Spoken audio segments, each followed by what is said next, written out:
ये वीडियो खासकर उन लोगों के लिए हैं जो खासकर एससी, एसटी, ओबीसी, अल्पसंख्यक, किसान समाज से हैं और वो बड़े पदों पर हैं। मंत्री हैं, आप मुख्यमंत्री हैं। कवासी लकमा वाली हालत से अगर बचना है, आपको लालू यादव नहीं होना है, हेमंत सोरेन नहीं होना है, आपको शिबू सोरेन नहीं होना है, तो ये वीडियो जरूर देखिए। मैं बताऊंगा इस देश में कैसे जो सफल हो जाता है उसके साथ जातिवाद और मनुवाद होता है और कैसे उसको बर्बाद कर दिया जाता है। दिखाऊंगा कैसे दिल्ली में आज अरविंद केजरीवाल पर हमला हुआ है, उसकी क्या सच्चाई है। राहुल गांधी ने बिहार की राजधानी पटना में जाति जनगणना की बात की है, क्या राहुल गांधी पर भरोसा कर सकते हैं? और बीएसपी सुप्रीमो मायावती जी के दूसरे भतीजे ईशान आनंद के बारे में बताऊंगा कि उनकी क्या है पहचान और उनकी क्या ताकत है। नमस्कार, मैं शंभू कुमार सिंह और आप देख रहे हैं नेशनल दस्तक। एक कवासी लकमा छत्तीसगढ़ के कांग्रेस पार्टी के 6 बार के विधायक, वो मंत्री थे, अब ईडी ने उनको गिरफ्तार कर लिया है। कवासी लकमा ने जो अपनी बात कही है वो बड़ा गौर करने वाले। उन्होंने कहा, मैं अशिक्षित हूं, मैं पढ़ा लिखा नहीं हूं, मुझे नहीं पता अधिकारियों ने किस फाइल पर मुझसे दस्तखत करवाया। अब सोचिए, नई बात नहीं है, इस देश के शोषित वंचित समाज के साथ हमेशा से होता रहा है। दरअसल इस देश के जुडिशियल सिस्टम में एससी, एसटी, ओबीसी के लोग नहीं हैं। इस देश के जुडिशियरी में, हाई कोर्ट, सुप्रीम कोर्ट में एससी, एसटी, ओबीसी के जज नहीं है। लोअर कोर्ट में भी अब लगातार भेदभाव होता है। अब इसका जज से क्या मतलब है वो भी बताऊंगा। इस देश में ब्यूरोक्रेसी में भी एससी, एसटी, ओबीसी की संख्या बहुत कम है, न के बराबर है। इसलिए आप देखिएगा हाल के दिनों में जो दलित पिछड़े नेता होते हैं, खासकर मैं एग्जाम्पल दूंगा रामविलास पासवान जी का। उनके पूरे दौर में देखिएगा, जब भी वो मंत्रालय में रहे, उन्होंने अपने ही समाज के ब्यूरोक्रेट्स पर भरोसा किया। नतीजा, वो कभी किसी आरोप से घिरे नहीं, बचते रहे। कवासी लकमा की बात में दम है।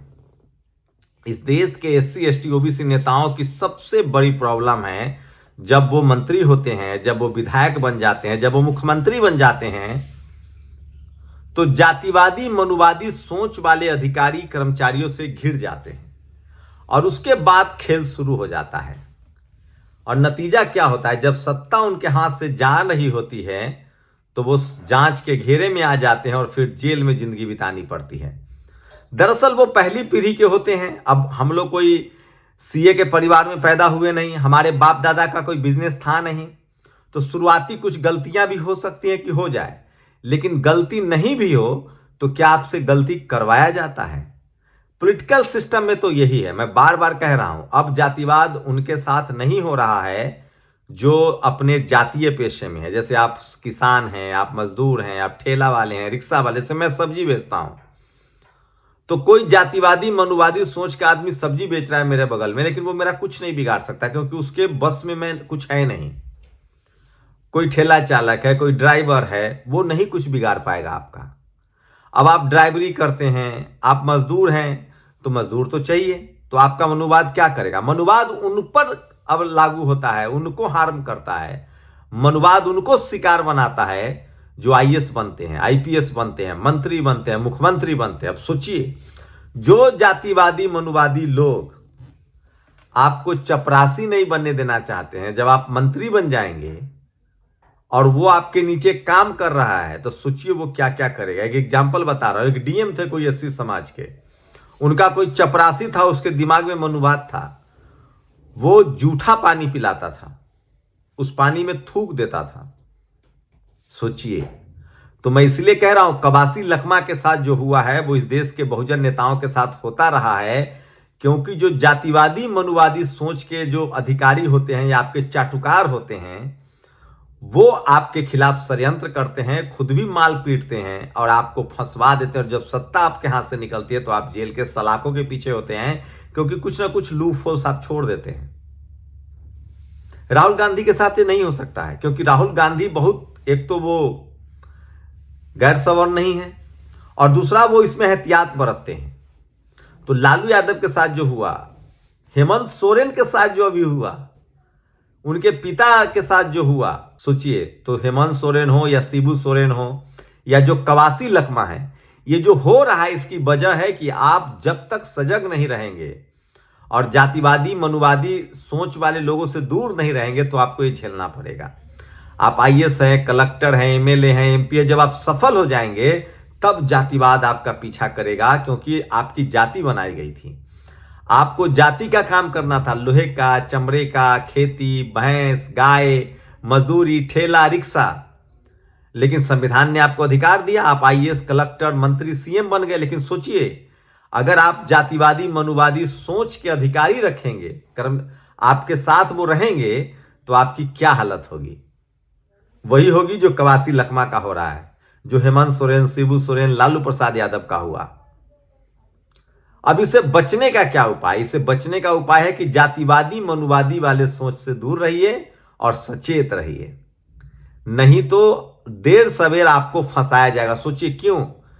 क्योंकि जो आपको चपरासी नहीं बनते हुए देखना चाहता है, जो आपके आरक्षण का विरोध करता है, जातिवादी मनुवादी, जो आपको नीच जात समझता है, उसको लगता है कि ये मेरे धंधे में क्यों आ गया, इसका काम तो था अलग, गरीब, इसको तो गरीब रहना था, फटेहाल रहना था, मेरी जी हुजूरी करना था, मुझे इसकी जी हुजूरी करनी पड़ रही है, तो वो और डबल ताकत से आपके खिलाफ कॉन्स्पिरेसी करेगा।